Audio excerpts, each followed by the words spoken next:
Zoom. Somebody here though. Yeah. Well, Chris should be here. Oh yeah, Chris is.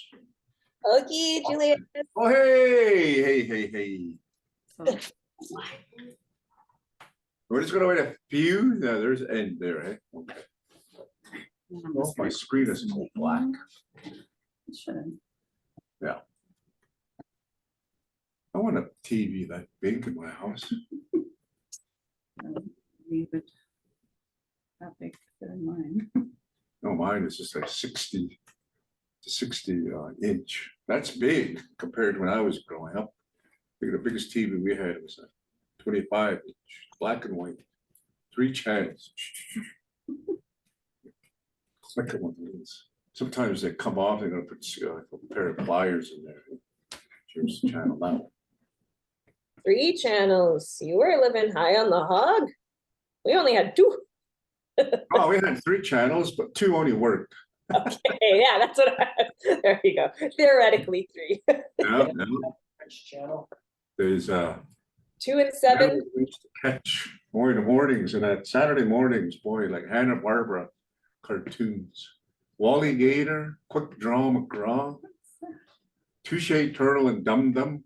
Channel Flintstones. 7. The movie on Sunday nights on Channel 7. It was like Oh yeah, and of traveling course event. Sunday wasn't. It was kind of. Sunday night movie on Channel 7. We had the what is it? Wonderful World of Disney. Yeah. Yeah, that was Sunday. Yeah.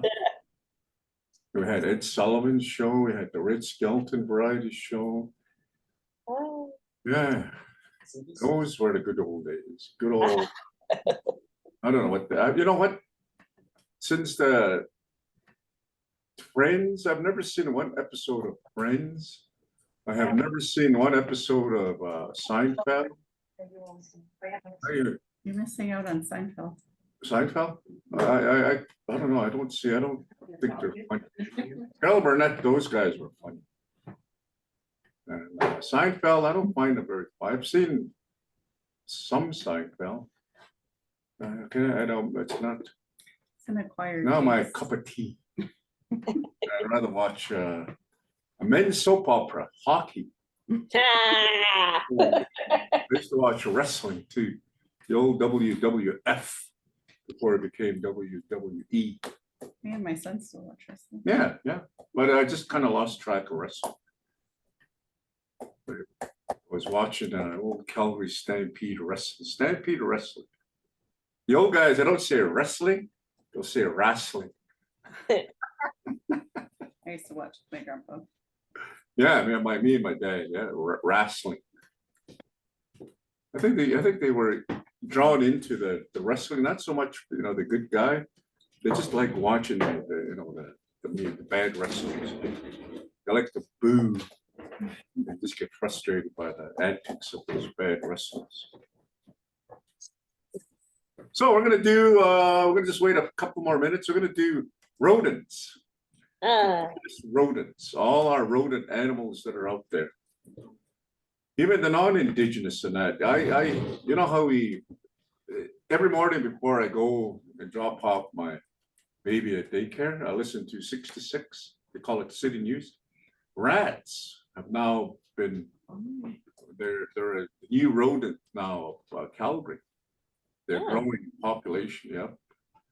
The Rat Patrol are now in Calgary trying to rid the population of rats. So now we got to come up with a word for rat, right? Because it's non-indigenous.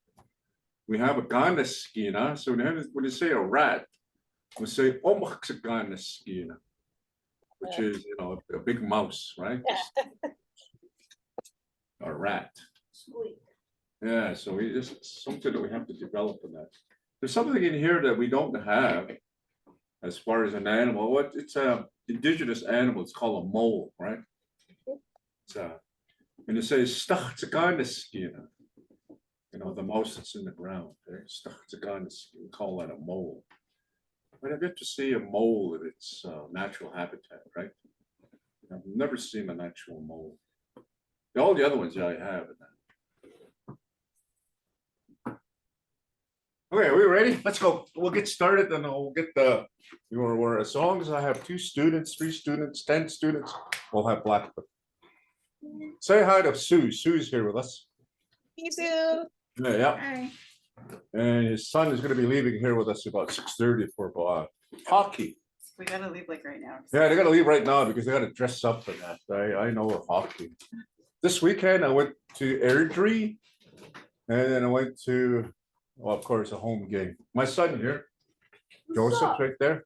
He plays out of Fort McLeod, and he's been in hockey for like 5 years now. He's started when he was 4. He is correct. Yeah. Okay, Wait, we'll see you How back do you there, say Sue. hockey in Black? Have a good practice. See you later, Sue. Okay, so, How do you say hockey in Blackfoot? huh? Oh no, it's immokakamutis, meaning ice sport. Ice sport. Emmoki guy means that they skate. When you say emmoki guys, it seems like they're gliding on ice. Emmoki, it's a glide, eh?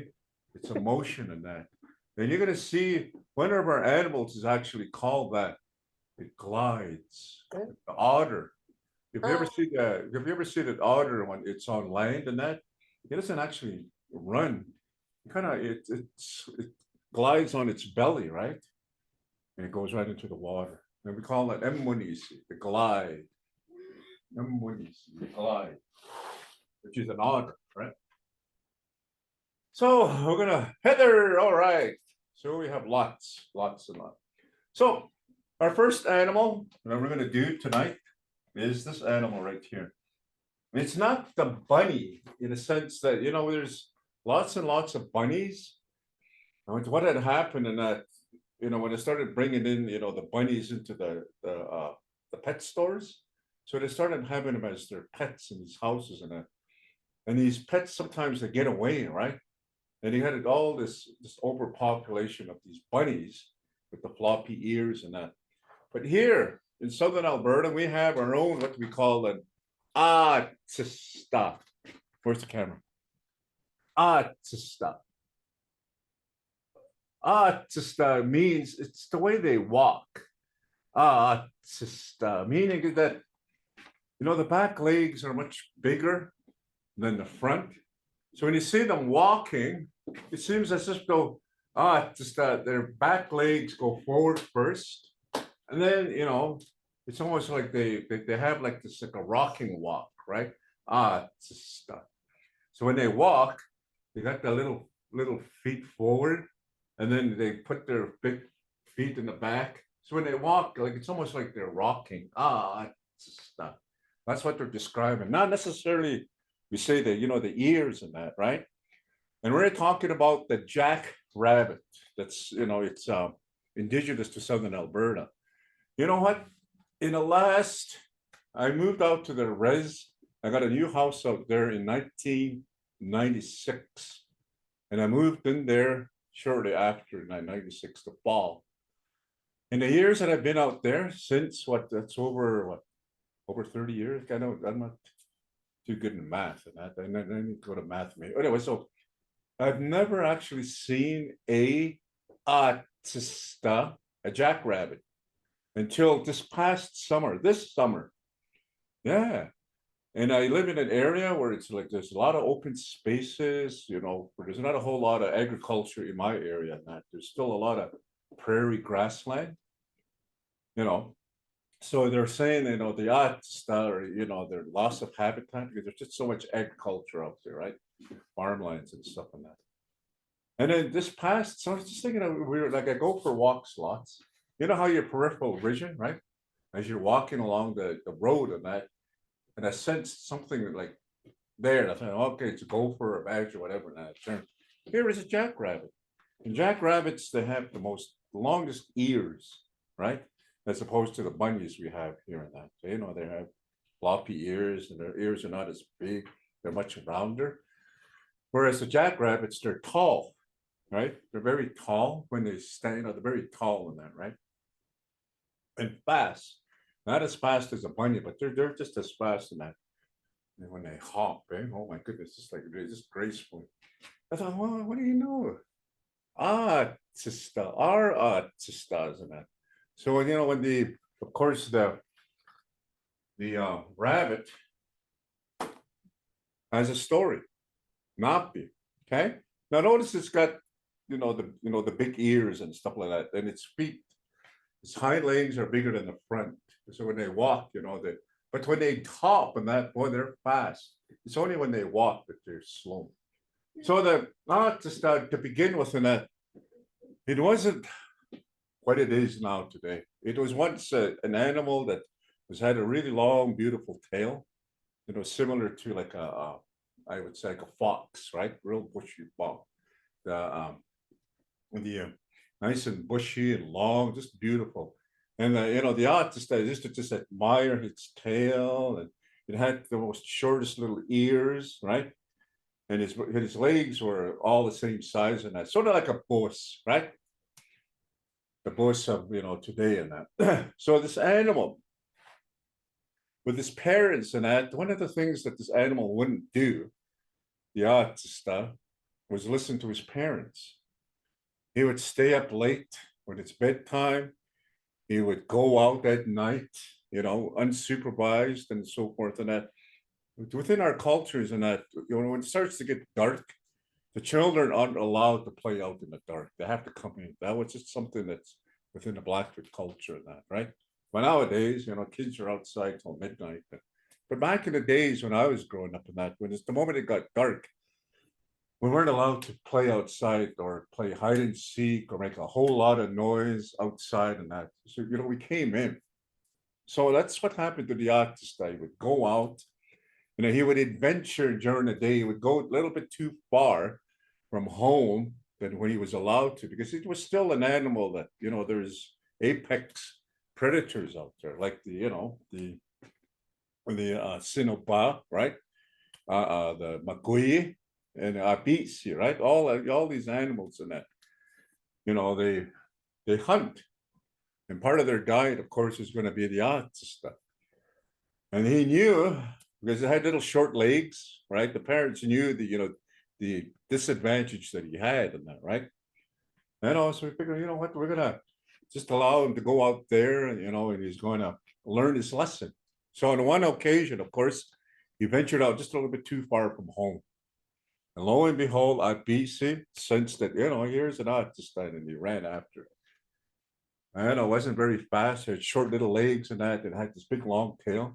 And pretty soon, the Abisi grabbed it by its tail. It was very long, right? So he grabbed its tail and that, then he feasted on the artist stuff. So now he sensed that, there's something with these artists that they don't seem to listen. All these children they go out and they're not listening to their parents like they should, right? So it took the artist stuff, and it took the ears and it stretched them to where they are now. Nice big ears and that. So now you're going to listen to your parents and that. You guys are going to, that's something that's going to be part of your new makeup now. You're going to have big long ears. And you're like, we're going to change your fabric in that too. You have this long tail, right? It seems to get caught up. When you start running away in that, your tail flaps behind it and that. So we're going to make it small. So they chopped off the tail. They had the little fluff there, right? Little bobtail. That's another advantage you gave to the artist stuff.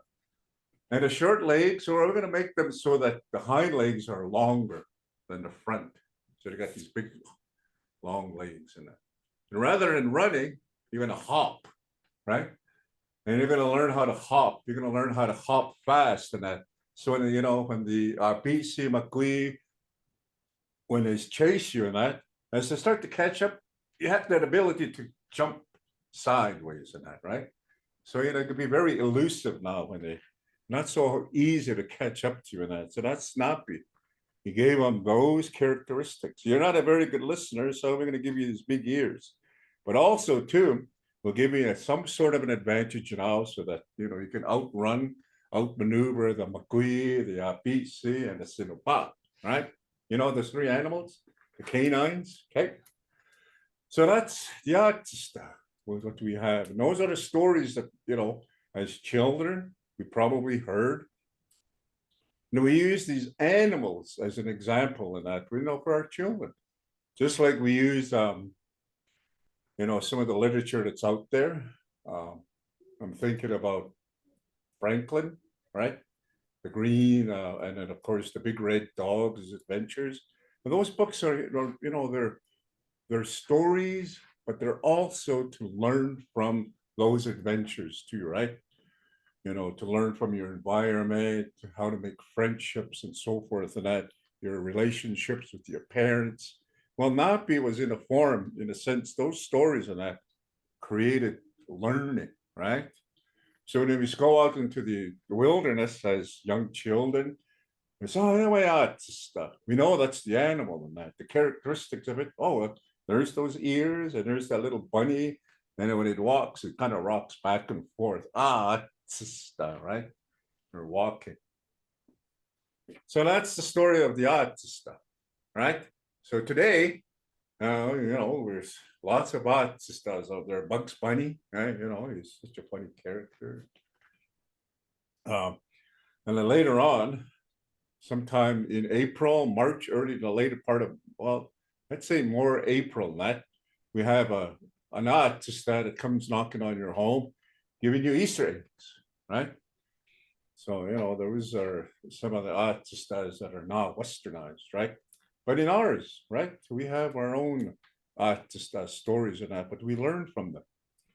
So everybody, artista, say artista. There's a bit of a glottal there we don't have on this, but artista. We have to extend the artista, right? Sister, sister. Sister. Yeah, sister. Yeah, think of Bugs Bunny. Sister. Yeah. Or what's the Easter Bunny's name? He's got a name. Easter Bunny. Bugs Bunny. Bugs Bunny's the Easter Bunny too? Oh, okay. Oh, yeah. no. Yeah, just okay. Now also too, now, some of the remember the Sinopa, right? That is some things amongst the Nichitapi, the Blackfoots. We don't use that particular pelt, the Sinopa, the fox. I'm not too sure why. You have to really ask somebody who's in those type of ceremonies and that, right? So the Sinopa, which is the fox, of course, we don't use their pelts or their, the furs and that. So too is the Tista. We don't use those pelts. We don't eat Tista like some other groups too and that. It's not part of our diet. It's taboo to eat Tista. I'm not too sure why. You're gonna have to ask, somebody like okay, somebody immediate, like my elder is somebody within my family that. Oh, it's my would be my second cousin, my grandfather's brother's son, Peter Weasel Moccasin. You guys might know him. It's kind of like my elder. If I have any questions pertaining to something like that, why don't we use, Cinnabon pelts, right? Why don't we use the stuff?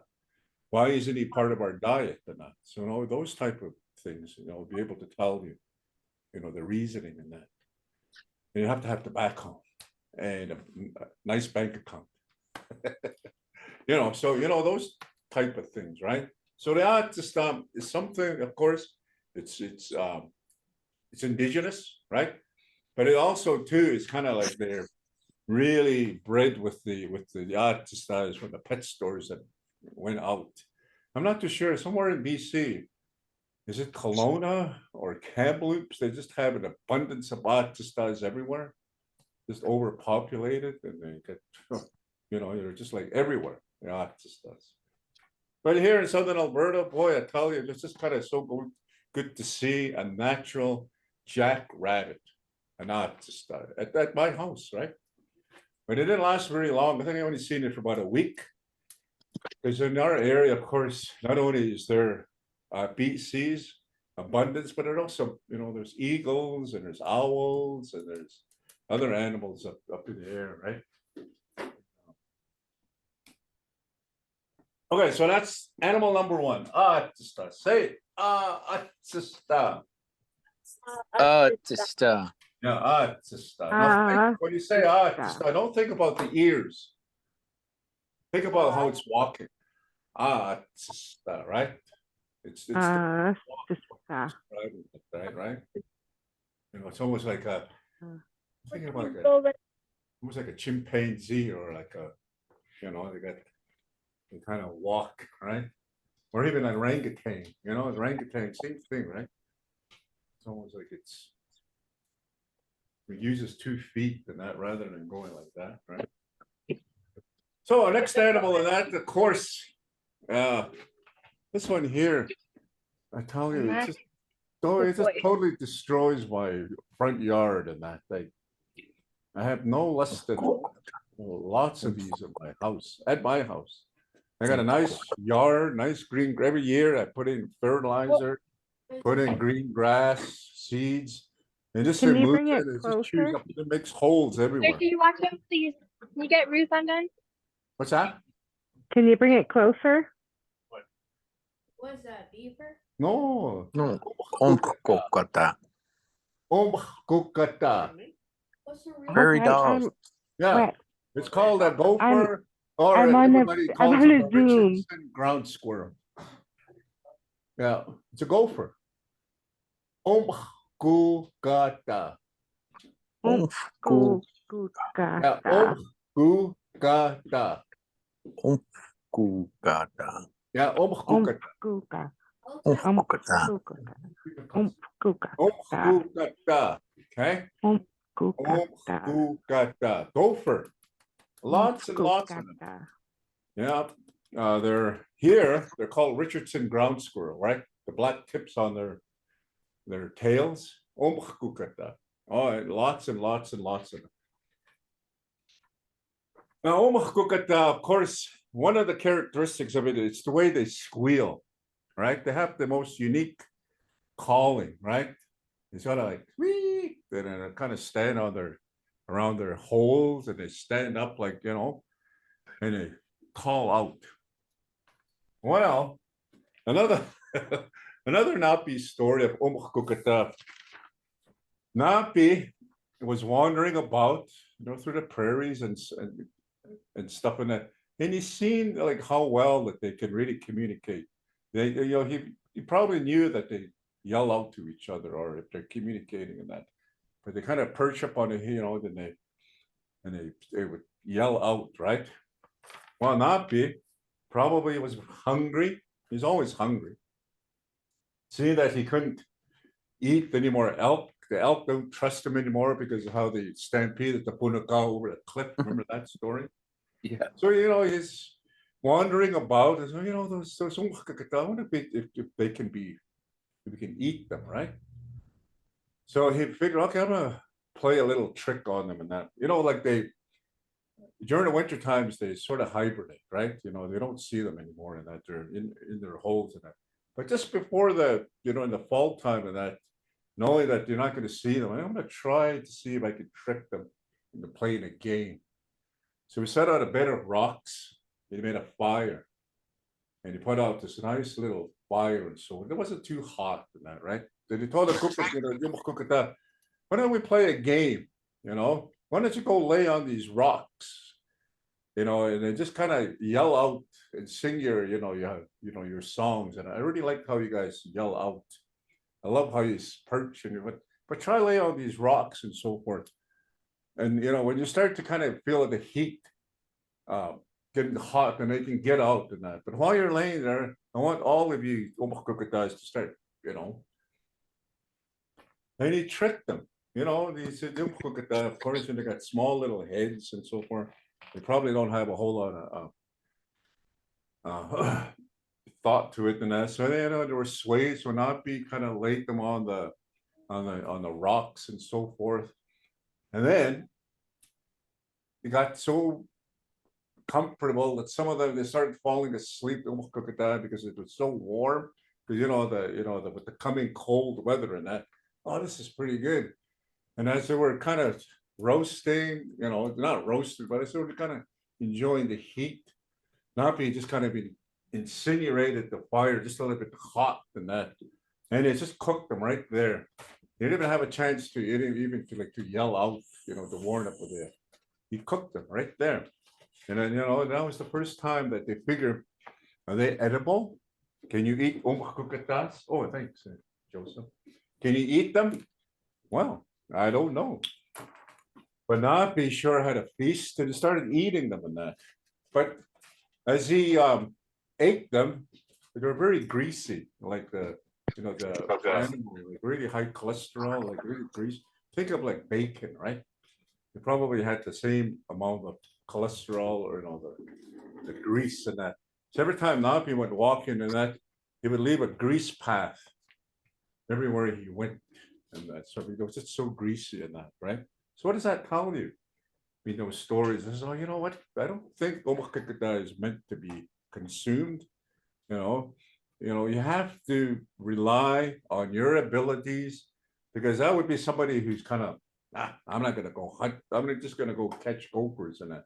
But it's not a very good diet, right? Not a very good way to sustain yourself in that. Stick to the ini, stick to the omakakatas, the elk, right? The punukas, the awakasi, sokyawakasi, those animals with the hoofs, right? Ini is special, eh? So do not eat omakakatas. They're not meant to be eaten. Did you know? I heard one of our elders, they would use these for pets too. What? Yeah. They would actually try and probably during the early springtime and that, trap a few of the small babies and bring them home, and they could probably tame them too in that, right? Wrap them up in a little blanket and it could be your doll. And that would be something I've heard that, there's a little gopher, you put it down and it actually can domesticate it in the sense that here's your new imita, your gopher, right? And it'll probably, probably later on as it grows older and that, they'll say, you know what, it just doesn't feel right. You'll probably run to a hole, and its natural habitat, and then it goes into the hole. But yeah, they say that the younger men or the children would use these as their little pets. Wouldn't that be something, eh? It would be something. Yeah. You guys did you ever go to the Royal Tyrrell Museum in Drumheller? Oh, yeah. Yeah, well, we took a field trip there years ago, our grade fives, and the gophers over there, the umakukatas, so would come right up to you. They would stand within, just right below you. They'd be standing there looking at you until they give them a chip or something, right? And it would take that thing and it would run away and they would start eating it not too far, and it would come back, right? And it's just like all these high cholesterol diabetic gophers all eating all this, all this junk and that. But yeah, so it can be done because I've seen them. Those gophers come right up to you and that, right at the edge of your feet.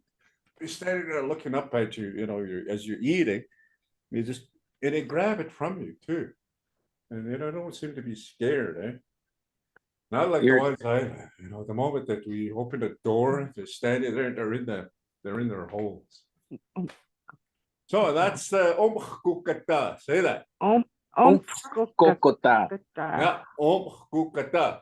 Now, sometimes if you put your hand right here and make a gesture like they're kind of perched over their their hole, and do it like that. Omkukata. How they kind of look around. Yeah, omkukata. Kokota. And then tista, you just put the ears like this and go tista.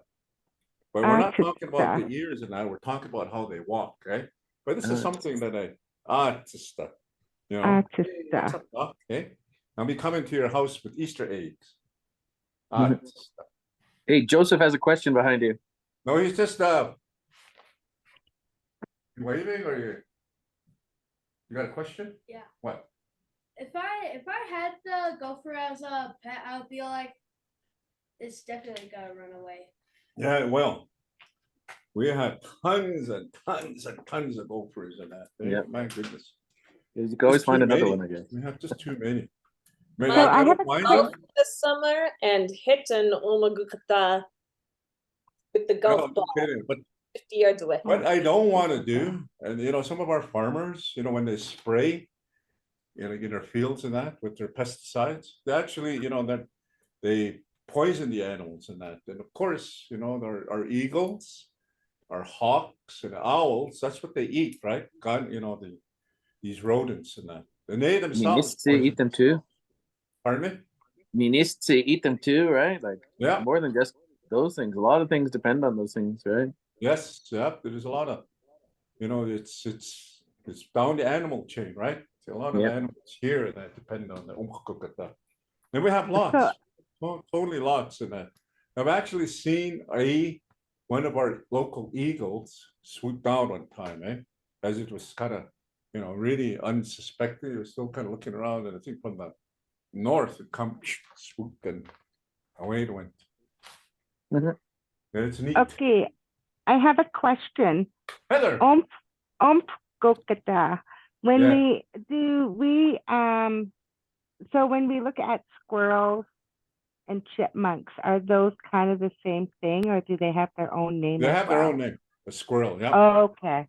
Yeah. Okay. Yeah, a squirrel. No, it's not part of our language, but a squirrel is a meat gaisi. Meat guys.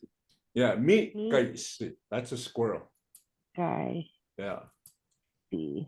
And of course, the first animal, we talked about the arts. Now we have last names. In kind Yeah. of in Ghana, rabbit, right? There's a whole slew of rabbits. Six ago, running rabbit. And then of course, six guys got running rabbit. We have a black rabbit too. Oh, yeah. Yeah. So we have names like that: running rabbit, six guy, right? Just plain rabbit. So there's a whole family. If you ever go down to Standoff, when you go down when you're coming down 509, and there's a big gas station, big long trailer.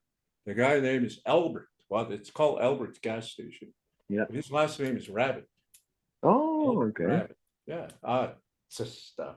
Sister. Yeah. That's a Just Yeah. Yeah. And of course, there's black rabbits. Sister, running rabbit. And I think that's about the only rabbits that I know. Black rabbit. Black rabbit. Yeah. So, those are, and a meat guys, of course, is a squirrel, right? Meat guys. What we're Meat talking about guy. is the spots on its back, on its meat guys, right? Spots on that. Yeah. We don't have a whole lot of squirrels here, but in the Rocky Mountains, yeah, there's lots and lots. Meat guy. See. Yeah, meat guy. guys. We have a last name, long time squirrel here in Ghana. Misami Gaisi. Misami guys. Yeah, long time squirrel. Yeah, Misami Gaisi. Something that's, I tell you, there's not a whole lot. There's just a small family of them too, and that just not too far from here, Lethbridge. A long time squirrel. Yeah. Okay, moving on. We are going to go, we're still within our rodents. And we go to this one. Misinski. Misinski. Anything with the ski at the end of a word means the face, a face of ski. Okay? When you have ski, right? Where we're talking about a face. So we're talking about the white stripe that's right down the middle of the face. Misinski. Did you see it? Yeah. It's got the two black, and then right down the middle is a white. So that's what they're talking about there. It's the Misinski, right down the middle. Yeah, Misinski. Of course, Misinski is a badger, right? Yeah. And there's probably stories out there of the badger, and there's names. Bisinski, that's a white badger. Bisinski, like the whole animal's white, right? Bisinski.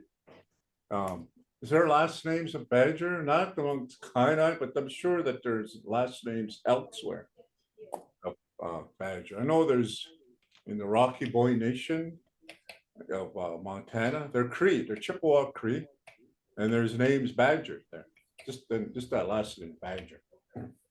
But in So canine, Episinski, yeah, that me purple is since white. yeah, that's that. You know that it's Epi. the white right down the middle. Ski. Okay. So anything that says ski at the end of it in Blackfoot, it's the face, right? So when I say, okay, let's say an animal, imiteski, what kind of face? Dog face. A dog face, yeah. Imites iniski, Buffalo face. yeah.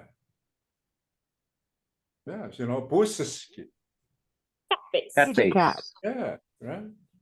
So it's we're using, you know, the word of the animal, and then the suffix would be the ski. Combine them, and that creates words, right?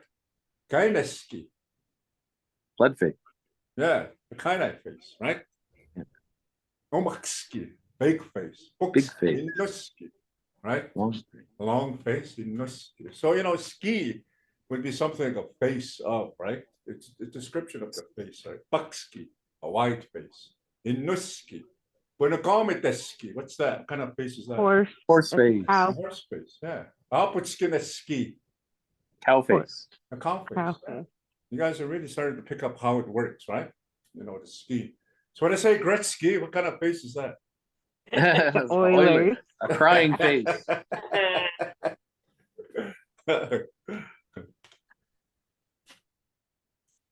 He's got a Wayne Gretzky face. Okay. Moving on to I love this animal. Everybody's all-time favorite, the Ganaskina. Ganaskina. Yeah, the Ganaskina. Now, the Ganaskina, of course, it chews everything, you know. If you leave anything, if you have a barn, my dad would always put up his tack, saddles, everything up on a ceiling with a rope and that. They never leave your saddles on the ground or your coats or anything on the ground and that, because you know the Ganaskina is going to chew them up, right? Yeah, you know, so those story of Napi, of course, Napi again was walking around and he heard some kind of like hey, there's a powwow happening there. There's some singing, not a powwow, but I hear singing and there's dancing and that. As he got closer to this Punakotukan, where it was an elk head, right? It had already been in skeleton form. There's something it's in there, that Punakotukan and that. So he looked inside of it and that, and sure enough, that's where the singing and dance was coming up. It was the kind of skin. Kind of skin or having a dance. Kind of skin. Yeah, up in the city. Way, no, way, hey, looks good. Way, and they were dancing about, right? And then, of course, not. He didn't want to be left out. You know, he didn't really want to do anything other than just to dance with the kind of skin. All right. And then starts, okay, so he stuck his head into the, say, I want to dance with you all and that. So he stuck his head into the Punakotukan and that, and he started dancing with them and that. And sure enough, you know, the guy in the skin, they don't just dance for a couple hours and you know, they dance all night, right? And the guy in the skin, it just kept dancing and dancing, and then Napi tried to, you know, as much as he could. It was getting so late at night that as human beings, right, we have an internal clock. It gets dark and that we start to fall asleep at a certain time. Well, you know, Napi is just like us.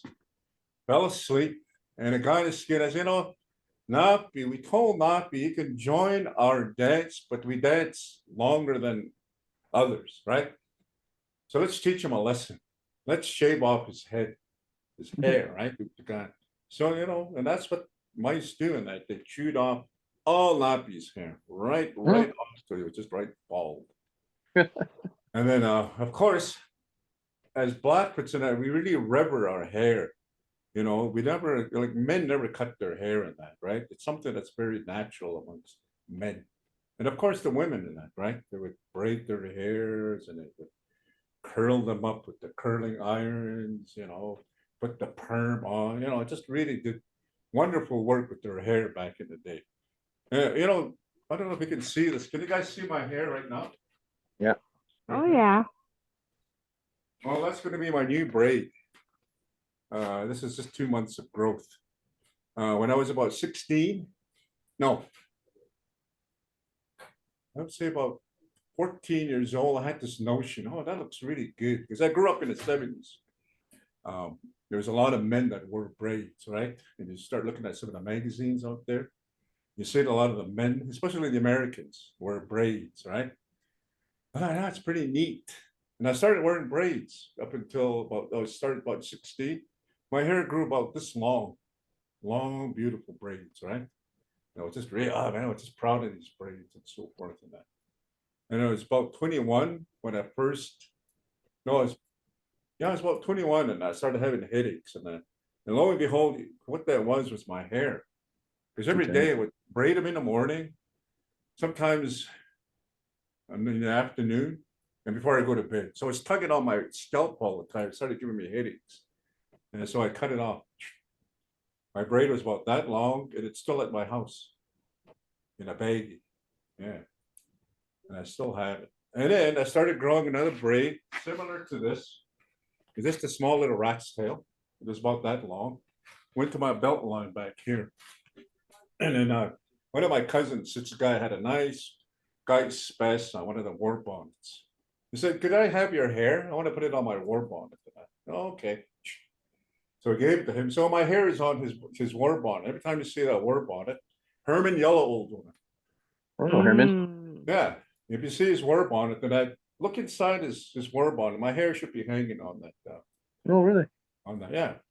That's my little braid. Hopefully it's still there. Hope you didn't cut it off and threw it away. My powers. So kind of skin, I chewed off Nappy's hair. And of course he woke up, I said, the dance is over, I missed out. And he got up. But of course, that when the gun was still in its head, right? He was wandering about, he was bumping into trees, he was where he was, but he knew that there was somewhere close by a camp. He could hear people, rustling about, talking and that. So we started walking towards the camp.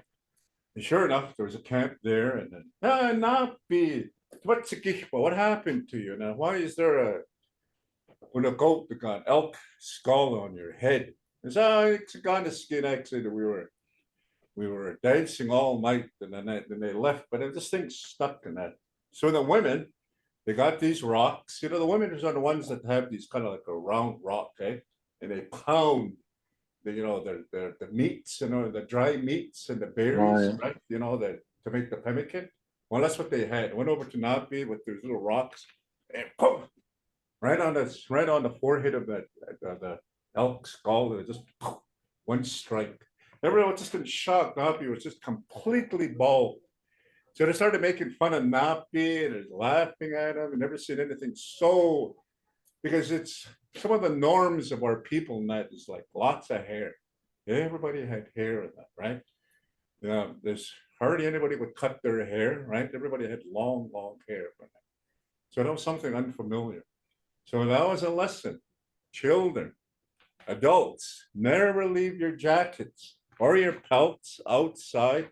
Hang them up, right? Hang them up, and like this kind of skin, they're going to chew them all up. You're going to have lots of holes in your garments and so forth. Because Walmart's only open till 11, right? So, you have to wait till the next day to get your pants and shirts, right?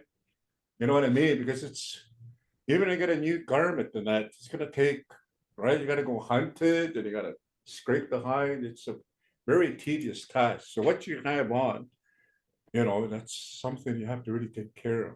And your hygiene, right? Always take care of your hair. Never trust a Ganaskina. Ganaskina. Okay. All right, here's one. Now, it has two names. Now, this one here is wrong. That's Appa. It's supposed to be all white. all white. During right now, as we speak, the apa, which is the weasel, okay, it's pure white. That's its name.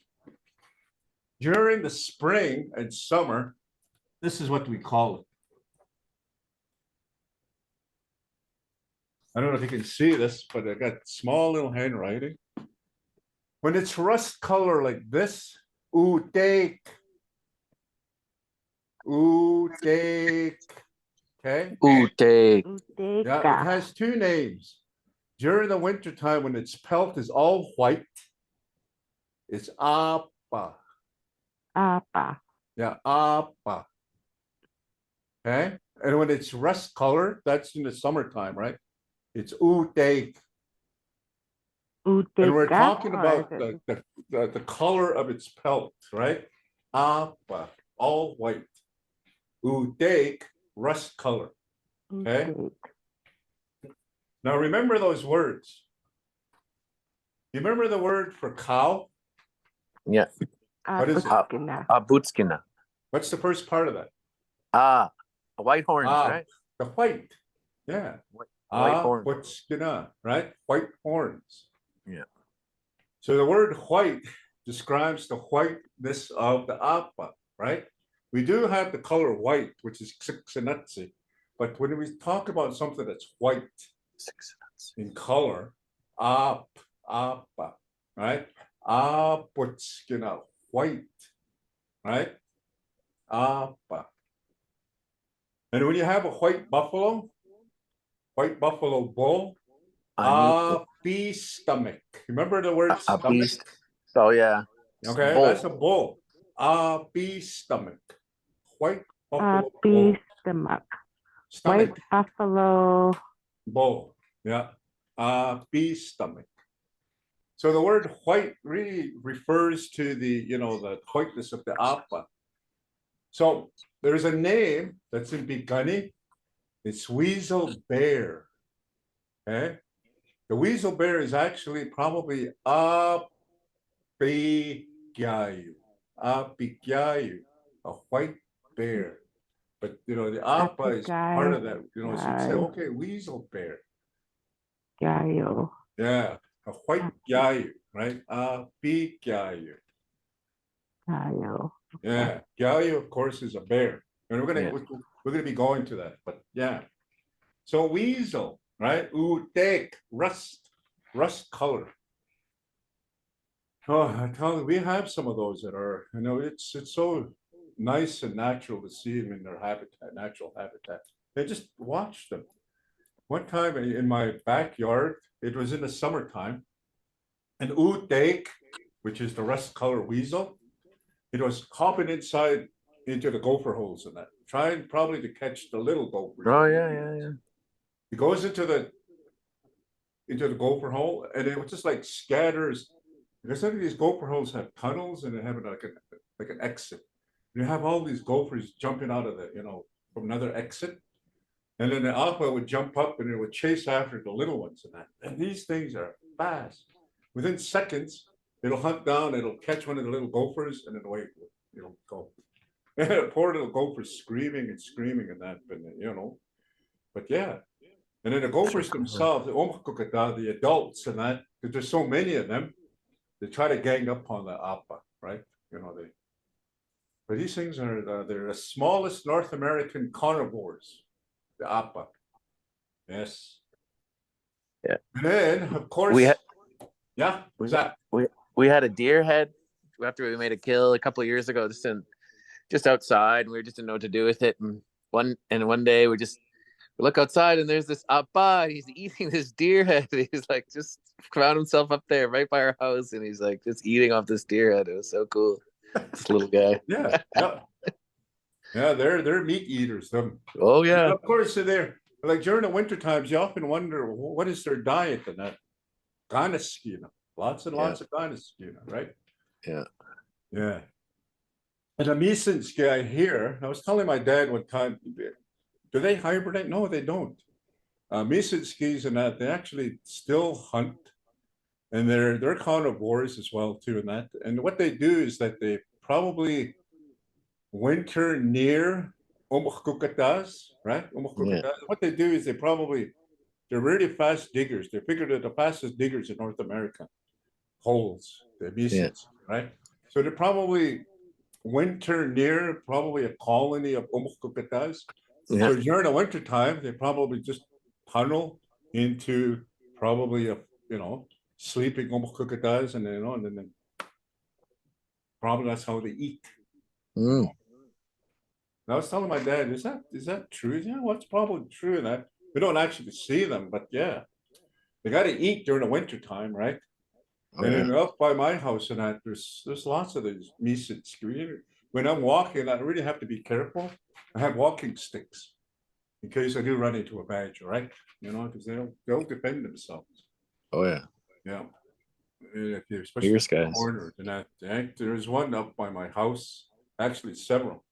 And then my truck where I walk, there's a couple there. So my walking sticks are good for not only walking, but also if you have to defend yourself against the mesons. Mesons. Mesons. Do they ever really attack people or? No, they don't Defend actually. themselves. It's not like a Wolverine. Like if a Wolverine sees you, it will attack you, right? Being a toy, that's a Wolverine. A badger only when it's been cornered. If you agitate the badger, then they'll turn on you. But he won't attack you in the sense that, oh, I don't like the way you look. It'll just only when it's being threatened, then it'll attack. You'll be agitated, right? But of course, if you see a badger, the first thing it'll do is going to duck into its hole. It won't attack you. But if you see a Wolverine, yeah, Wolverine's going to attack you. It's the same family, right? Pinotui.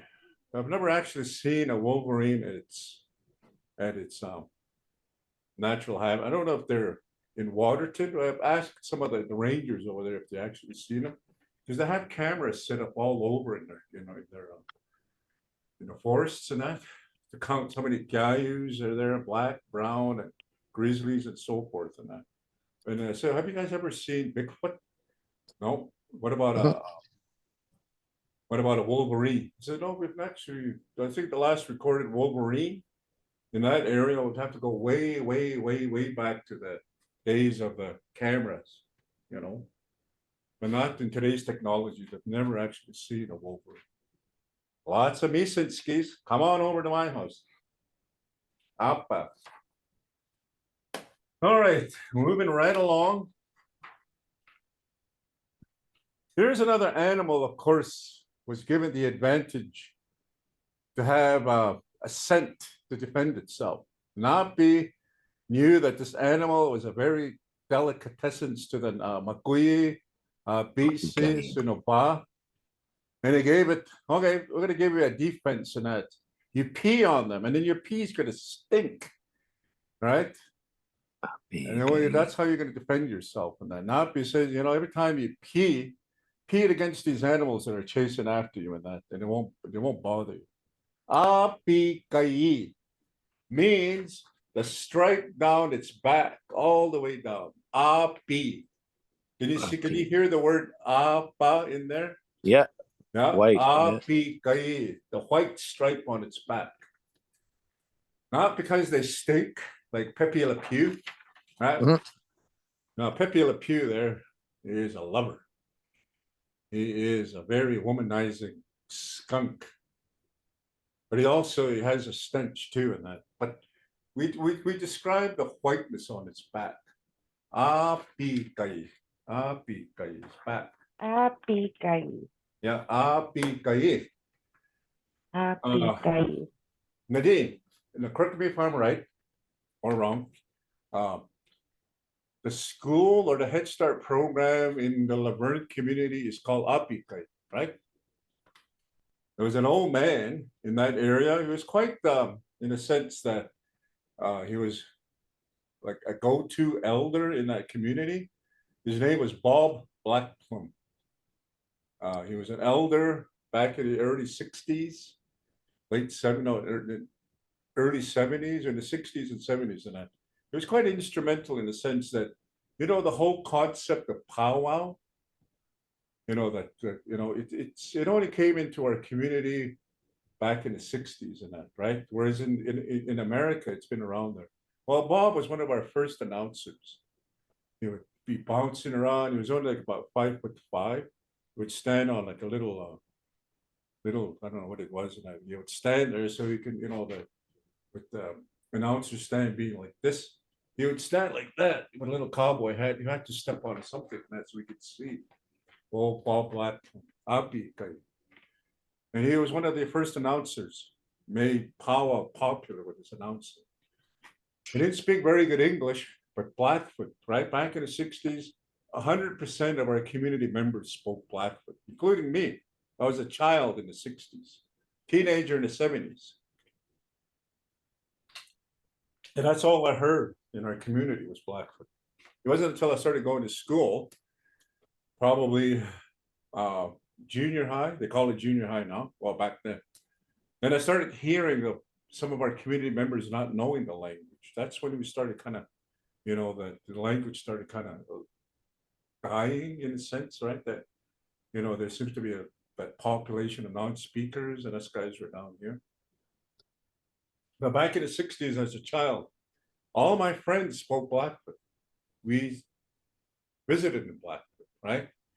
So, you know, then we would talk and we'd listen, you know, and then some of our elders would chase us away to go play somewhere, and then we'd go away and so forth, and not to bother our elders and so forth. That's how we grew up, right? Api Kai, Bob Blackfoot. Here is another animal, of course. Very tasty.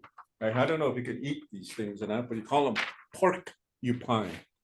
Oh, I've tried one. And you call them gay skach. Skach.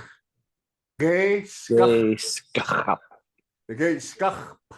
Gay skap. You gotta go Gay. gay. Now there's glottal gay skach. That P, you can hardly Skach. hear it. Gay skach. Gay It's a voiceless. Yeah, gay skach. Gay Gay skap. stuff. Yeah, gay. Gay Many. skach.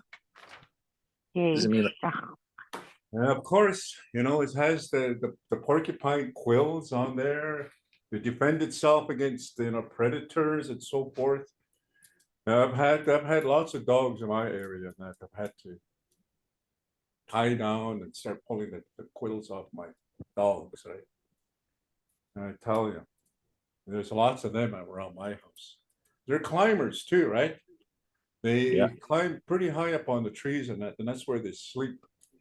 I think there's a lot of vegetation on the ground, but for the most part, you know, they climb up the trees and and how they sleep, it's just kind of like their legs are hanging, and then, you know, the twig is right here on the branch, and they sleep.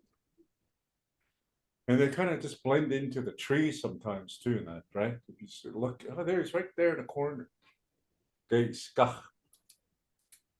You know, and then they defend themselves too. Like if you start to kind of agitate it, it'll turn around and say, "Oh, bring it over." You know, it will.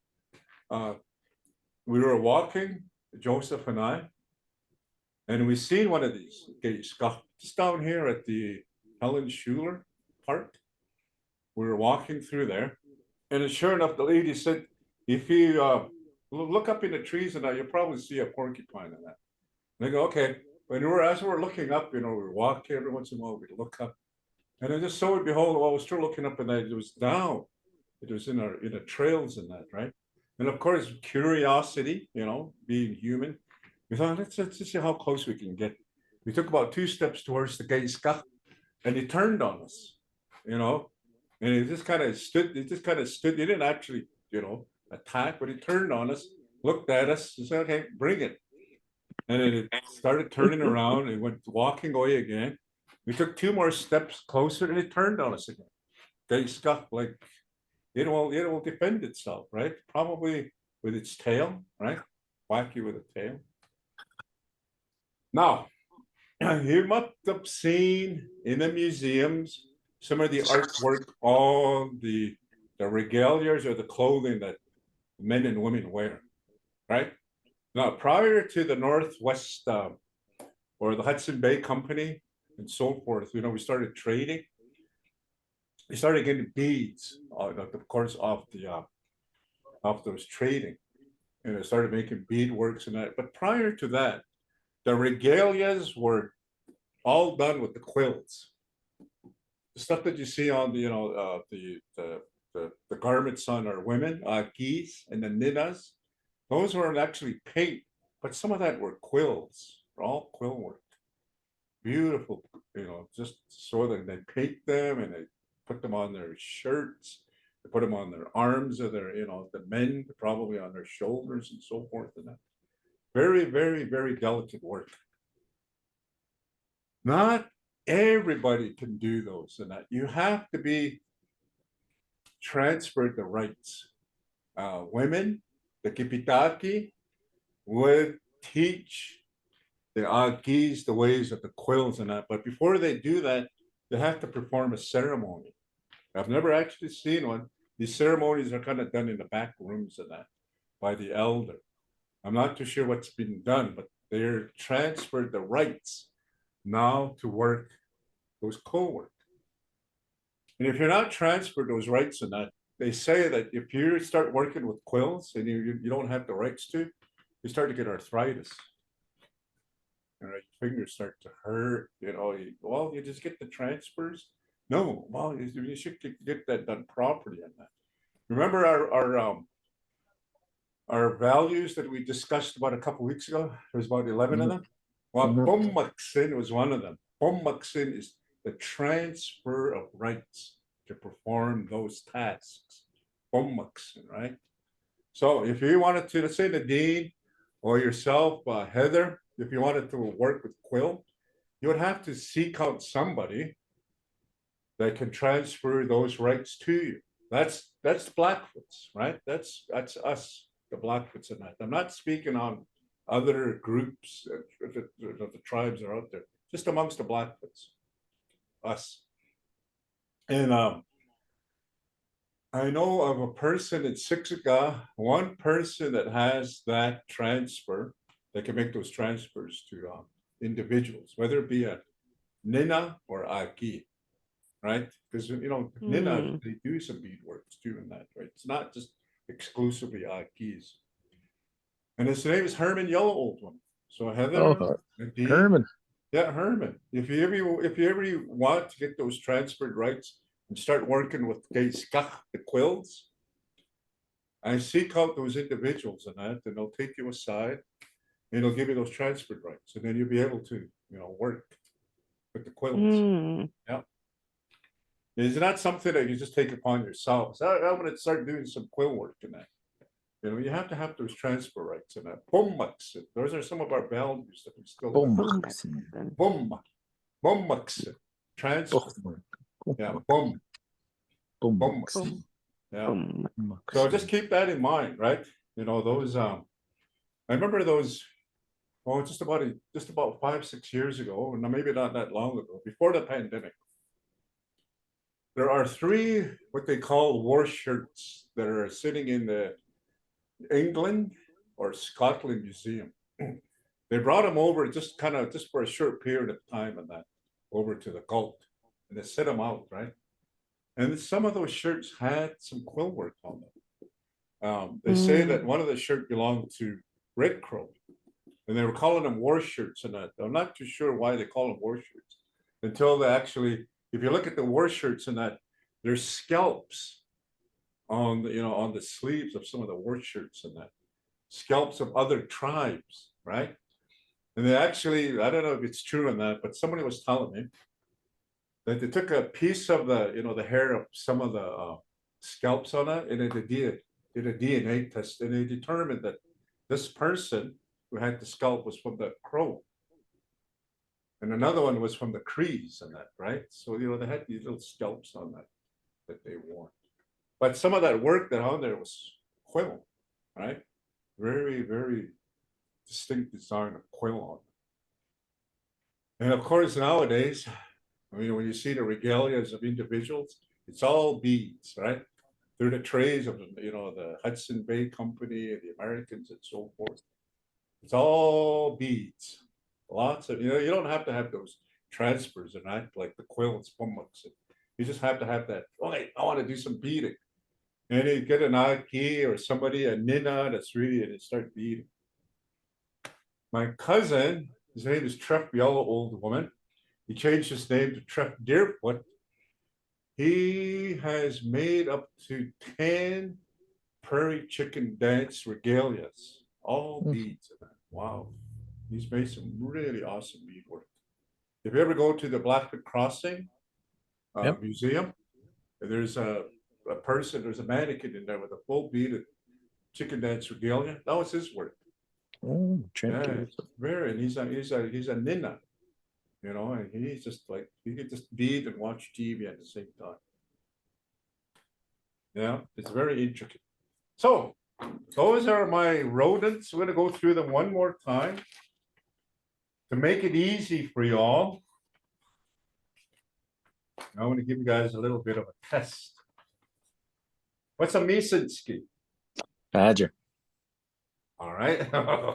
What is Omakukata? Gopher. Gopher. Real What fast. is an Atsista? Rabbit. Rabbit. Yes, yes. And what is a Ganaskina? Mouse. Good. And what is a Apa? What's that? White weasel. Weasel. Okay. Oh. The white weasel. Yeah, Apa, and then it's springtime in the summer. Ooh, day. Ooh, take. Ooh, He's day. arrested. Anything that's what we call the Apa and the Uday, the weasel. Two different names. Summer and then winter. Hmm. The Apa, here's another story. Okay, so Gaina is also called blood tribe. Bloods. Yes. Okay. Now, the word for Apani is blood. Apani, right? Apani eight, meaning, you know, the blood people. Apa is, you know, the white weasel, right? Yeah. Ape. So what they're trying to determine is that is blood tribe a misinterpretation of the weasel people? You know, the similarities are very, just that little sound. Apani, apa, right? Yeah. So who made this interpretation is, well, you know, we are called the weasel people. That may have been a misinterpretation. It's been a debate that's been ongoing, but you know, we're well known as the Bloods, right? Amongst everybody. But it may have been in fact the weasel people.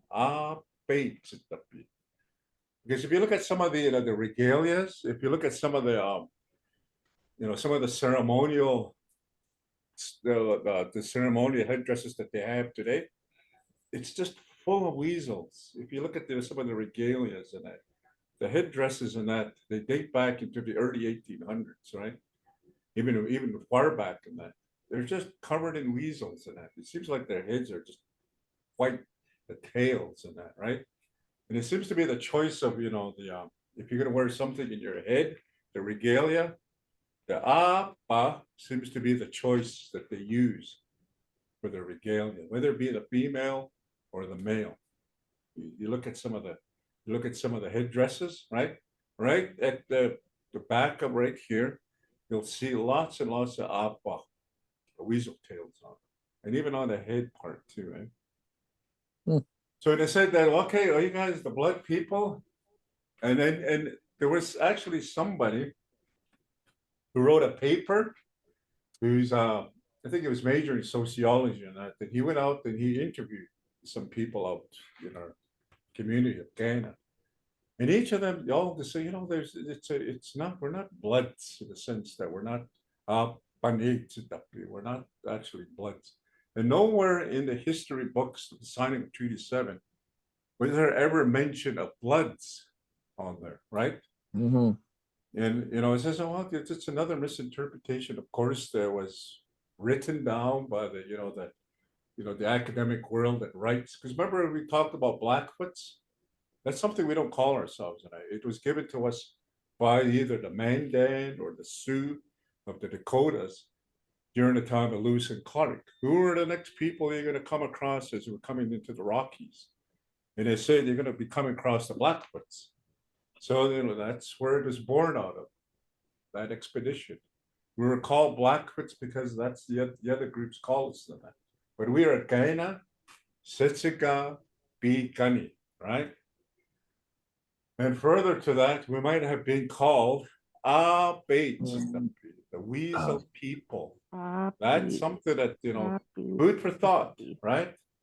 And if you start talking to, if you know anybody that speaks the language, that's kind of knowledgeable in that local Ghana, tell them, is that something that you call yourselves? Well, yeah, we call ourselves Bloods because that's what's written. But we may have been the Weasel people because of the regalia. Lots and lots of weasels. Ghana. Of course, we are still the many chief people. Let me just sit for a minute. Woo-wee. I started 2 families. This is my second family, Joseph, and I have a 2-year-old. And a little 2-year-old. I went to Airdrie this weekend. I had 2 back-to-back hockey games. And I couldn't watch the hockey games. My 2-year-old was up and down the bleachers. And boy, I tell you, exhausted. Yeah. Anyway, so those are our rodents. And of course, there's a animal that's going to be invasive pretty quick in that. If they don't do anything, there's going to be some issues in that with this animal taking over restaurants and the sewers of Calgary. And that's the rat. Yeah. You were rat free at one time, but this rat somehow showed up in Calgary and it's going into the sewers. And of course, it's going to go into your grain bins. If it's not stopped and that, they love to lay their nests in areas where there's ranches and farms. And of course, they poop, right? So there's that issue of the health of the rat. So it's a Gynoskina, right? So we have to give it a name. And of course, there's been rats down east and so forth and that, what do they call them? Norwegian rats? Yeah, Norway rat. Yeah. And then, of course, the speakers of the language and that, we have to make definition of these animals that come. So we call it Omaxiganaskina. Omaxiganaskina. Yeah, Omaxiganaskina. Which is the rat. Omaxiganaskina. So we have to give it a name because now it's going to be part of our world. All right. Who knows? I went to gas up in Calgary and that, and I was kind of looking around. Well, if this rat is going to be in the city and that, it's going to be hanging around garbage, right? It's going to be hanging around where the garbages are. And that's where it's going to have some issues, and if they don't control that, it's going to be in restaurants, in the back of restaurants, Yeah, so those are our rodents. We don't have any words. Of course, we have rodents that are now pets. I think it's a hairy looking kind of mouse in that. They're hairy. Are they called guinea pigs? Yeah. Yeah. And they're kind of like a South American mouse, right? But they bring them up here and they're pets and they're guinea pigs. So we have to make sense of, okay, now it is a pet skanita and it's furry, same characteristic as a mouse, right? Kind of skin on that, but hairy. A real hairy mouse. Right? It's real hairy, long hair. So those kind of rodents now, of course, if ever gets loose into the wild and it mates with the Gynoskina, right? Wonder what kind of animal it'll look like, eh? It'd be interesting what it'll look like. Right? Because we have the bunny, it runs wild now, right?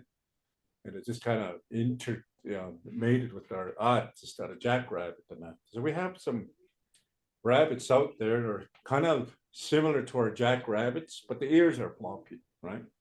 Floppy ears. What's another animal that's kind of non-indigenous that's kind of abundant in northern Alberta? The wild hogs. Oh yeah. Yeah, that's another indigenous animal that's kind of invasive too, right? And they're having issues with them up in northern Alberta. The wild hogs, razorbacks, they call that. Get the coarse hair, right? The razorbacks. So it's a axine, right? But it also has lots of hair, right? Immoyaxine. Immoyaxine, a hairy hog, right? It's a hairy pig. So we have to make sense of these new animals, and because now they're here, right? They're here. And of course, Nadine, did you see that Nadine put in the chat? What about muskrats? Oh yeah, the muskrats. We're gonna do the when you get into the waterfowl animals, we're gonna be talking about the beaver, muskrat, right? The frog, those kind of animals. We haven't got into that. And of course, the birds. We still need to do the birds. We'll do lots of birds. Animals, the whole word for animals, old Blackfoot, anything to do with animals, we say big C. Big C. Yeah, beaks. Like a beaks, and you say it like this. All animals are called beaksy. So that includes the animals that are flying, the animals that are rodents that live in a hole, antler animals, animals with paws or canines. All animals are beaksy. Okay, all can you see that? Beaks. Bring it You say closer. it like this. Beaks. And then C. That's all animals. Beaksy. And it's an old Blackfoot word. What about for birds? I've heard birds are called beaksy too. Yeah, Right? beaksy, but this is an old Blackfoot word. So Oh. what happened is that they started using this word for animals that are birds. Beaksy. Right? Anything that's animal is beaksy.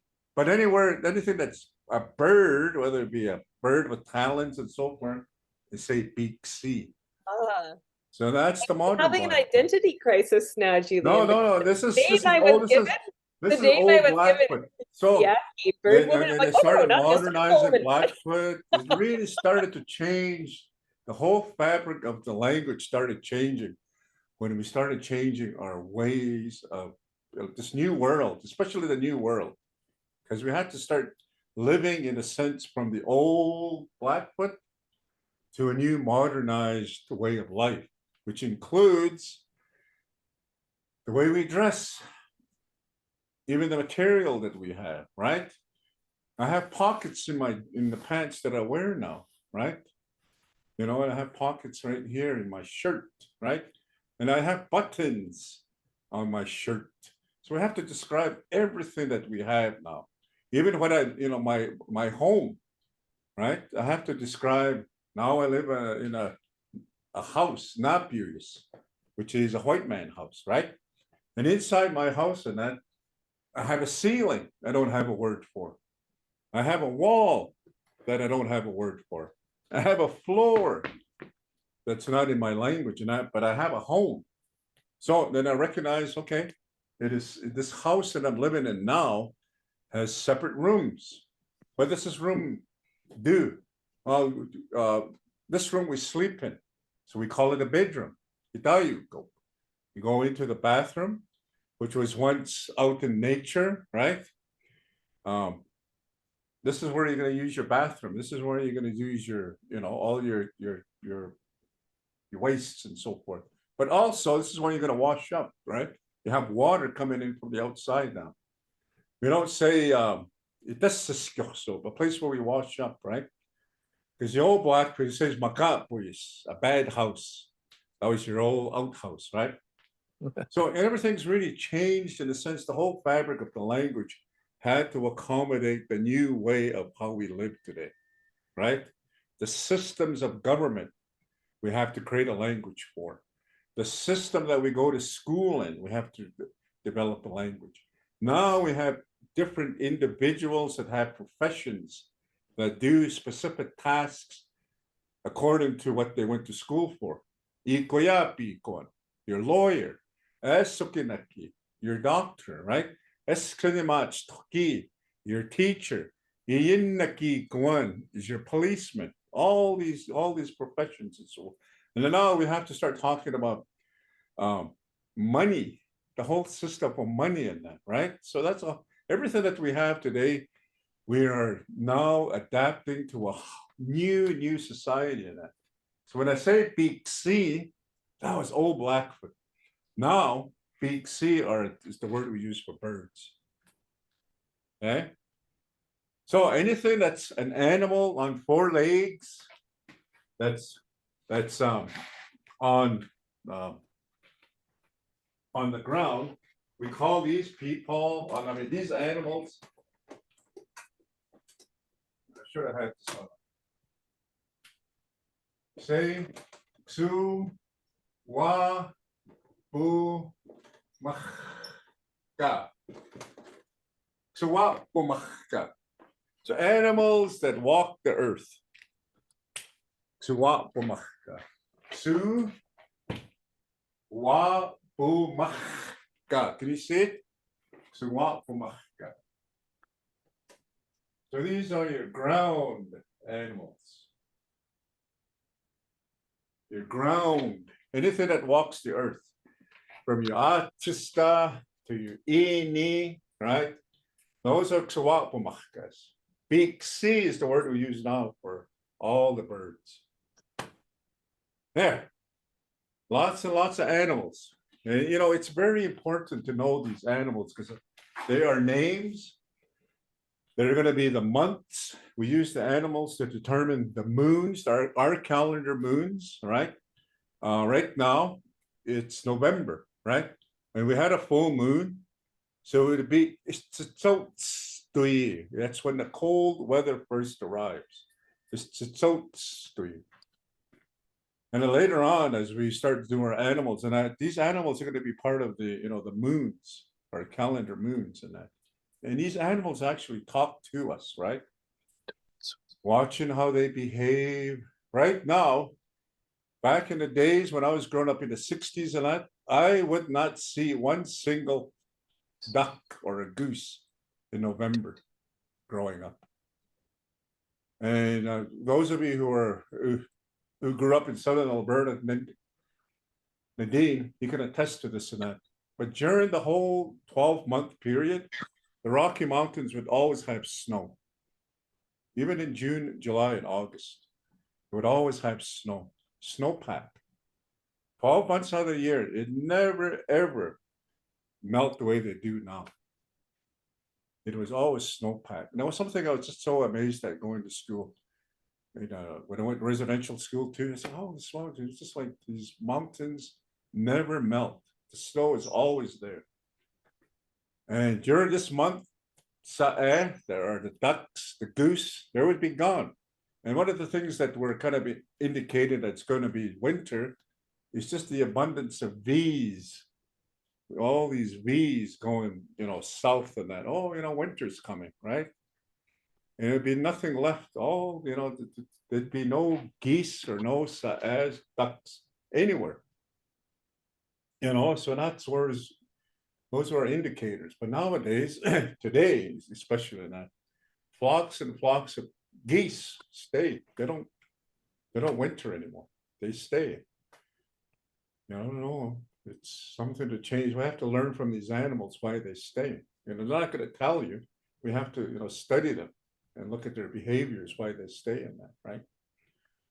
Because they're supposed to be wintering right now as we speak. And I was growing up as a kid, that used to be really neat. About September, October, the skies would be just like, and they'd be just all encouraging each other, just flocks and flocks of them. going south. Autostoyimia. They're gonna go winter. That's what we say. Yes, but nowadays in that it's really unpredictable in that. There's just flocks and flocks of geese where I live too. And there seem to be in the fields, right? So obviously there's something in the fields that sustains them through the winter. Maybe the farmers deliberately leave, seeds out so that they can stay for the winter. Yeah. So, food for thought. Any questions? We got about 5 minutes. Okay, quick test. To stuff. Look at me. Rabbit. Abutskina. Cow. Cow. Yeah. Puna komita. Horse. Horsey. Yeah. Exini. Pig. Nitawaki. Chicken. Prairie chicken. Chicken. No, chicken. Nitawaki. KFC. Chicken. Chicken. Oh, Good. only Yeah. women. Imita. Dog. Dog. Yeah. Who are our imitas back in the day? BC. BCs, right? There's a Makoyi. Makoyi, right? Yeah. Yeah. If you're brave enough and if you want to have a real imita, you go get a Makoyi, right? What about a Sinapa? What's a Sinapa? Fox. Fox. Good. See, all these animals are very, very important in it's within our names. We study the animals and so forth and that. There's an invasive tree right now in Waterton. It's got a white bark on it. I think it's a aspen. Okay, it's an invasive tree that's really taken over the forestry, and it's really taken over some of the natural habitat of some of the pine trees. What kept that tree at bay was the ini. Oh. With the disappearance of the ini, that tree has no more, how would you say, it will just keep growing. Very invasive. It'll just keep growing out into where it's not supposed to be. Ini, in the spring and summertime, would go to that particular tree and it would just rub itself and get rid of all that winter coat. And it would just kill those trees and keep them at bay. Ini did that. Oh. Now that aspen tree, it's so abundant now, it's just taking over some of the natural habitats in that. Right? And there's also a bird, it's called a turkey vulture. Yeah. That's kind of almost extinct. But, with the abundance of the buffalo, the turkey vulture was very abundant as well, too. Because, inis get old and they die. And those turkey buzzards, or they would come down, swoop down, and it would eat the carcasses and that. So, so ini was part of the Peacocky. Yeah, the Peacocky. Yeah, the turkey vulture, right? Yeah. I actually seen one up by Foremost, off to a hockey game. I've never actually seen one at its natural habitat, but there it was. It's quite big. It's got an orange or red head, like a turkey, right? It's quite big. It's got a real wicked long wingspan too, right? Yeah, so those animals and that, very important. We study them, right? We study these animals, the birds, some of the beak seas and that, they feed on, the inis, the bugs, right? And also too, the ini, we were able to travel into the prairies and keep warm at nighttime by burning the ini. They call it gimpsta, the buffalo chips, the poop. You dry them and you use them as firewood, and it just burns. Oh yeah. They would just burn just like regular wood. They'd be just dry in the sun, right? Yeah. And there were people that actually, that was their job. Go get some gimpsta, and they go out and they look for a nice dry buffalo chip, and they put them in their sacks and bring them back, and I would use in their camps. Because if you look at some of the prairies in Saskatchewan, right, it'll be miles and miles before you see like a river valley with wood. So it'd have plenty of those buffalo chips in your sack and that. Burn them just like regular wood. Yeah. Cool. So I heard about that that. was the world that we lived in back in the day and that. But now I got to pay up my EPCOR bill or direct energy. So next week we're gonna do waterfowl, and if we get them done real fast, and that we'll go into the birds, and I'll complete all our animals. And you know, Nice. of course, you know, Nadine, I don't know if you guys still go to the zoo, but I remember when I was at Safeway, we used to go to the zoo at the end of the year at Safeway, and of course, you know, students, curious minds. Now, Mr. Delaney, what do you call a giraffe? What do you call a hippopotamus? You know, as if you know they're from here. So we have to make sense of those animals because they're a part of the upbringing of our children now. They're going to be visiting the zoos. So we as speakers, we have to accommodate at the school level and make names for these animals, right? Uh, Hippopotamus, Suyaxini. Suyaxini. Under the water pig. Yeah, Okay. under the water pig. If you ever hear a hippopotamus when it grunts, it almost Yeah. sounds like a pig, right? Yeah. A real loud pig. So they call them Suyaxini. And then of course giraffe, Spatsikinaki. Spatsikinaki means that it's got long, tall legs. Yeah, Spatsikinaki. Not the long neck, but the legs, Spatsikinaki. And what's another? Oh yeah, of course, in Nov6. Right here, in Nov6. Elephant. Elephant, long nose, in Nov6. Yeah, so you know, those are some of the main animals that they're having. That, of course, they had a camel. Eat Dame, saddleback. Eat Dame, saddle on their backs. We're talking about the two hump ones, right? Yeah. Yeah. Of course, alligator. You know, I'm not too sure what they call an alligator, but it's like a lizard, right? A giant lizard. My grandfather never spoke a word of English in that. Brought him to the zoo one time, and that was back in the day when they still had cages. They had cages on it. It's not like how it is today and that, but you just had his hands behind his back like this. And he would stand there, he would study these, you know, just look at these animals. Where does it come from? What does it eat? Can we eat them? You know, like this goes really just fascinating questions in that. But you know, very practical questions, right? What does it eat, right? Because we know what our animals eat, right? The grass and that. And where does it come from? Well, it comes from a land where you know Sixapiquans came over, you know, Africa. If you look at Africa and that, the race of the people are black, right? Sixapiquans. And of course, they had lions there. Oh, you know, Natayu. You know, Imoyohkokini, the hairy neck Natayu, right? That's what we call the cougar. Omakatayu. So we're going to be doing those kind of animals, the animals with paws, and waterfowl next week. Right? Any more questions on animals? Any curiosity about our animals? So remember we were talking Gopher. last week. Remember we were talking last week about the story where Napi and the elk?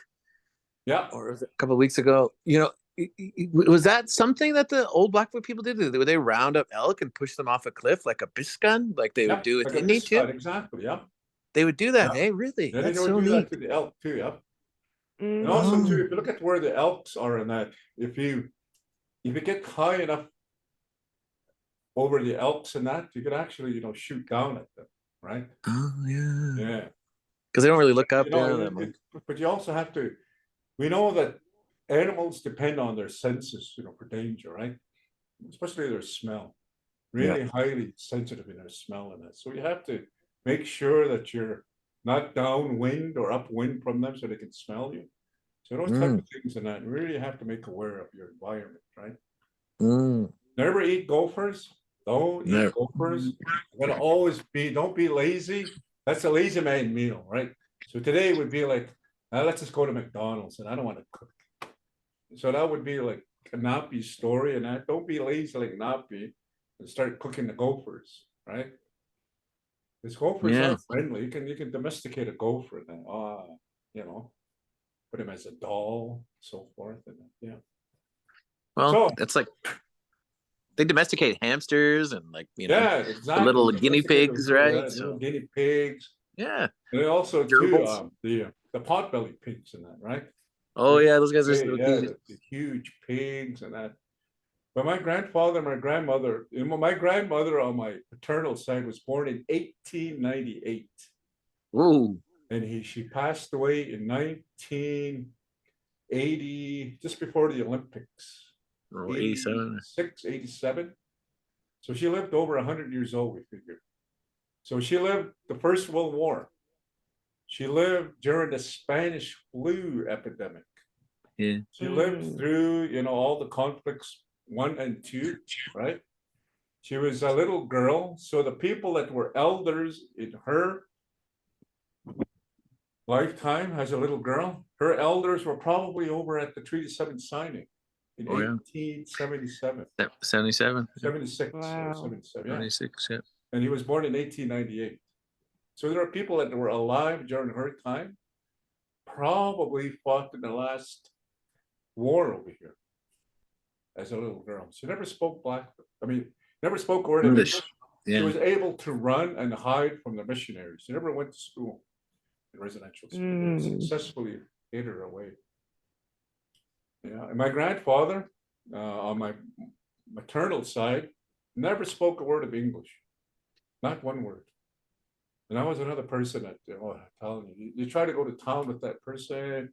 My grandmother, okay, how much does this cost? And you have to say it in Blackfoot, because it's a counting system, right? Money counting, which is entirely different. So we have to create a language to accommodate the consumerism, right? Yeah. Buying, money. There's different ways of counting: inanimate, animate, people, and money. Whereas you would say, oh, it's $5. Okay, we have to develop. We have a number, but we have to create money counting now, right? Whereas before you just counted animate and inanimate. How many people out there? Not just that. How many animals? The Duxco, right?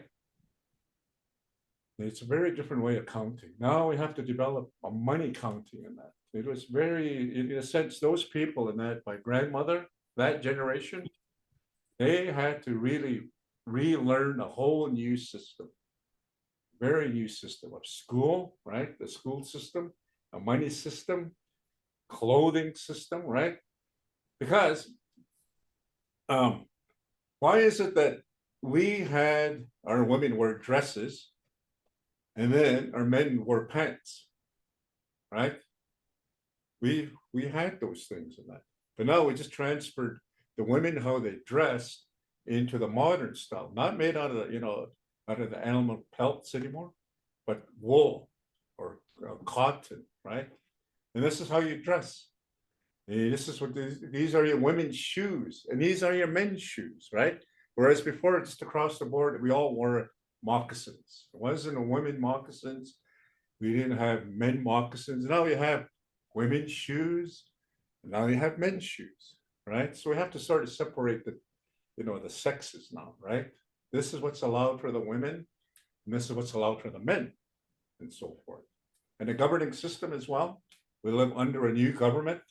Well, isn't our chief still a chief? Yeah, you still are a chief, but we have to answer to another government system, which is called, of course, at the time, Ninawaki, right? The treaties. Yeah. And this is home. Guyana used to be a people, but Guyana is now a place, right? Where are you going? I'm going to Guyana, right? It's just it's a place now, right? And you're born into those communities. I'm a Guyana going because my parents were Guyana. You're born into them. Nipita, my wife, is Pikanaki. She was born in Pikani. She's born into that, right? Just like you and I, we're all born Canadians, right? We were born in Canada, and we have birth certificates that prove that we were born in Canada. But Canada is a place, right? It's simply a place. But you and I, we don't speak Canadian. We speak English, which is evident of, the how they came. It's an imperial country that so-called founded Canada. Okay. Anyways, that's my little spiel. And we'll see you all next week. Who's All missing? right. Sugapi? Yeah. Sugapi. Sugapi. We need to learn our animals in that, because that's if you start to listen to some of the names that they're giving out there, more than likely it's going to be an animal, right? It's going to be something to do with an animal in that. And there's still names out there with those animals, horses, but not the the animals that are rodents. We don't have mouse in our Blackfoot names, but we do have badger because of the powerfulness of the badger in that, right? Happy. Okay, here's another one. If you were part of the ceremony who has a smudge box, right? And you burn your sweet grass on the smudge box, right? The dirt that's inside your smudge box is badger dirt. The badger hole. The white clay. The Yeah. white clay. Yeah. Okay. And there's a story, and I'll share that with you that as soon as I get it straight and that, but there's different versions, but I want to hear one more time why the badger is the preferred dirt for the smudge box. Okay. Thank you. Good. So that's another one. So Okay. we'll see you all next week. Gedamatsin. Gedamatsin. Gedamatsin. Mean all of it. Gedamatsawa. Gedamatsin. Plural. Yeah. If I say that, Gedamatsin. Yeah. Hindi, Gedamatsin, but collectively, all of it, Gedamatsin. Gedamatsin. Yeah. Means plural. Bye. It's just pitch black out there. It started getting dark at home at 4 o'clock. I know. Yeah, it's just Rotten. and it's that clock too. You have to sit back. I seem to get tired, and at 10 o'clock or 9 o'clock. Yeah, what time is it?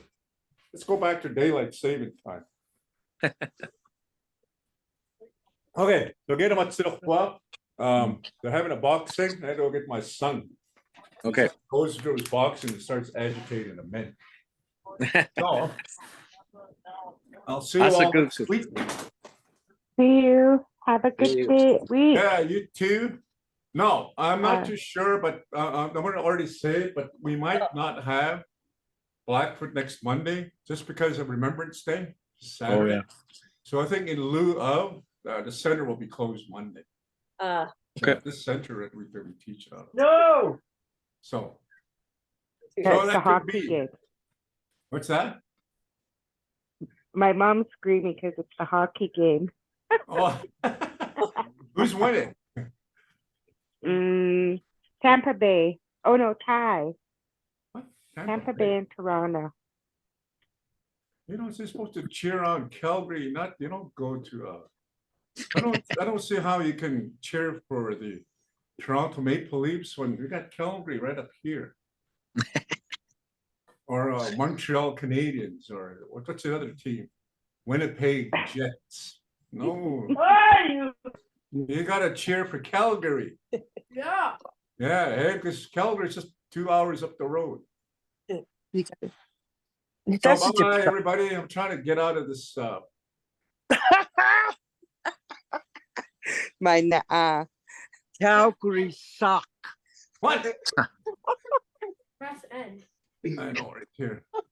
Yeah. Okay, Feel bad. we shall see you all. Okay. Asaguku. Gedamatsin. I'm trying to get right there. In. Click, double click. There.